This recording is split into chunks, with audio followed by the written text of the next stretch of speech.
Buenas tardes, amigos de SUNAT. Vamos a continuar con el desarrollo del curso. El día de hoy vamos a ver los temas relativos a la primera venta de inmuebles y contratos de construcción y toda la problemática vinculada al crédito fiscal.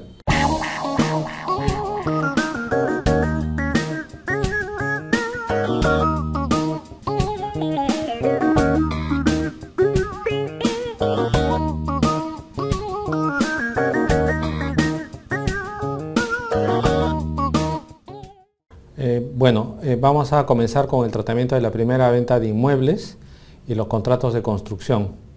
Sobre este punto es importante mencionar que, a diferencia de los hechos grabados que hemos visto en las sesiones anteriores referida a la venta de bienes muebles y a la prestación de servicios, en la primera venta de inmuebles y en los contratos de construcción hay ciertas reglas especiales que se apartan de los principios generales en el IGB.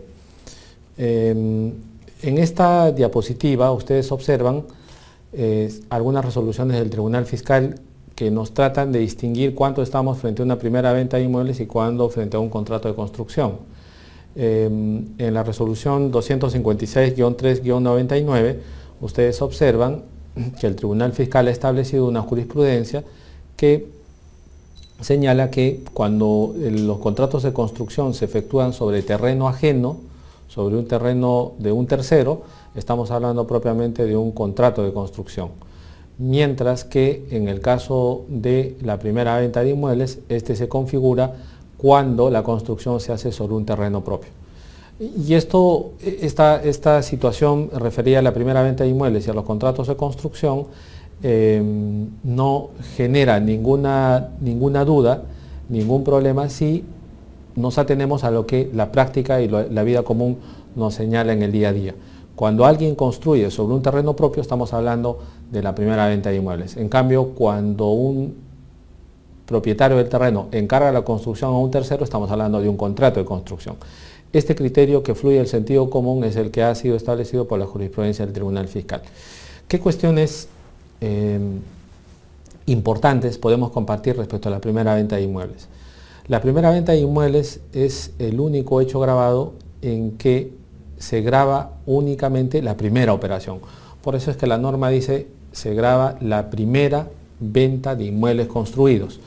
Este hecho grabado tiene ciertos elementos que es necesario aclarar. ¿Por qué la primera venta? ¿Cuál es la razón por la cual nuestra ley exige que se grabe solamente la primera operación? La razón es que en la venta de inmuebles, el legislador presume que todo lo que se pone a disposición del consumidor se pone en su estado final. Esto es, que cuando se venden inmuebles, los inmuebles se venden listos para ser ocupados por las personas naturales o jurídicas que los compran. En otras palabras, los inmuebles se venden en su estado final, ¿ok? Es decir, con todo lo necesario y con todo aquel elemento que sea indispensable para ocupar ese inmueble. Por eso es que la norma dice grabamos la primera venta de inmuebles. Y por esa razón es que, como puede existir la posibilidad que no solo esté grabada la primera venta de inmuebles, sino también esté grabado valores agregados adicionales a la primera venta de inmuebles, los valores de ampliación, remodelación o restauración también se graban con el impuesto. Y esto es precisado a través del reglamento. Entonces, la primera cuestión esencial de entender la primera venta de inmuebles es por qué solo se graba la primera. La primera venta de inmuebles se graba porque se entiende que los inmuebles se venden en su estado final, listos para ser ocupados por las personas naturales que los compran o las personas jurídicas que compran los inmuebles.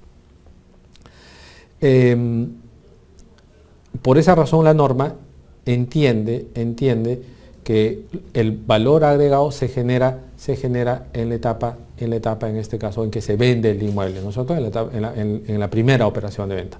Por eso es que la segunda venta, la tercera venta, la cuarta venta y todas las sucesivas ventas no están grabadas con IGB, salvo que en esas sucesivas ventas hubiera ocurrido una labor de ampliación, remodelación o restauración.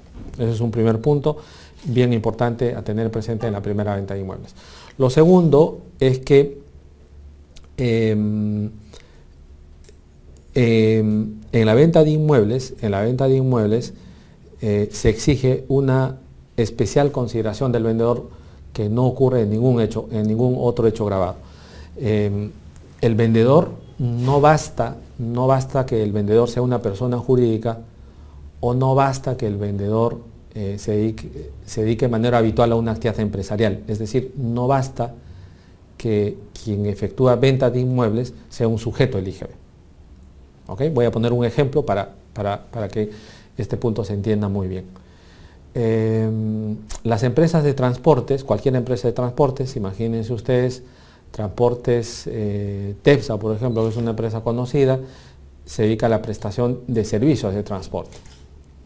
TEPSA es una sociedad anónima y por lo tanto TEPSA, cuando presta sus servicios de transporte, eso se tiene que gravar con IGB. Sin embargo, TEPSA, por ejemplo, tiene activos fijos, tiene lo que hoy día el plan contable denomina inmueble, maquinaria y equipo. Y en este caso, por ejemplo, TEPSA podría vender parte de sus vehículos o podría vender parte de su mobiliario.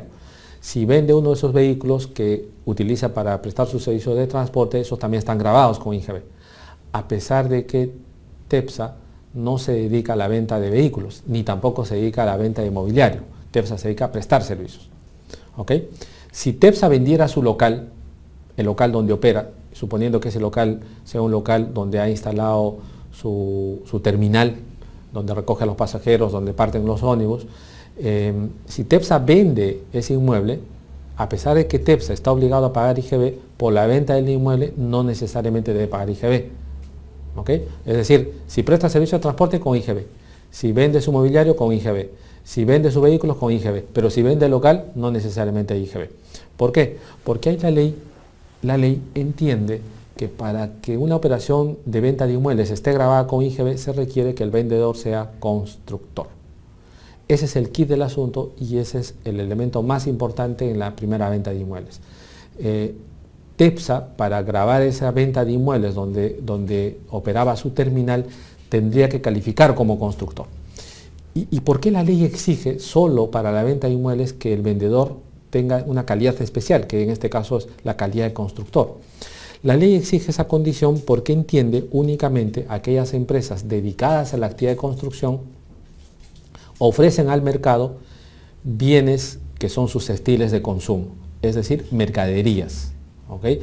Para TEPSA, cuando vende local, TEPSA no está vendiendo una mercadería, está vendiendo un bien que califica como inversión para él, para TEPSA. Entonces, hay una gran diferencia entre vender una inversión, un activo fijo, como decíamos antiguamente en materia contable, y vender una mercadería. El propósito de la norma del IGB, cuando se refiere a que el vendedor sea constructor, es que el vendedor tiene que ser constructor porque solo el constructor dedicado habitualmente a la actividad de construcción ofrece mercaderías sujetas a consumo, y no se olviden que el IGB es un impuesto al consumo. En cambio, cuando el vendedor vende inmuebles en que el vendedor no se dedica habitualmente a esa actividad de construcción, este no califica como una actividad sujeta al IGB. ¿Por qué? Porque TEPSA no se dedica a la producción de inmuebles. TEPSA lo que estaría haciendo en el ejemplo que acabo de poner es vender una inversión, y el IGB no afecta operaciones de inversión, sino operaciones de consumo. ¿Ok? Entonces es bien importante entender esos dos primeros elementos de la primera venta de inmuebles. Primera venta, la razón por la cual se graba solo la primera, y la segunda es que el vendedor sea constructor. ¿Ok? Hasta aquí un poco la lógica de la primera venta de inmuebles.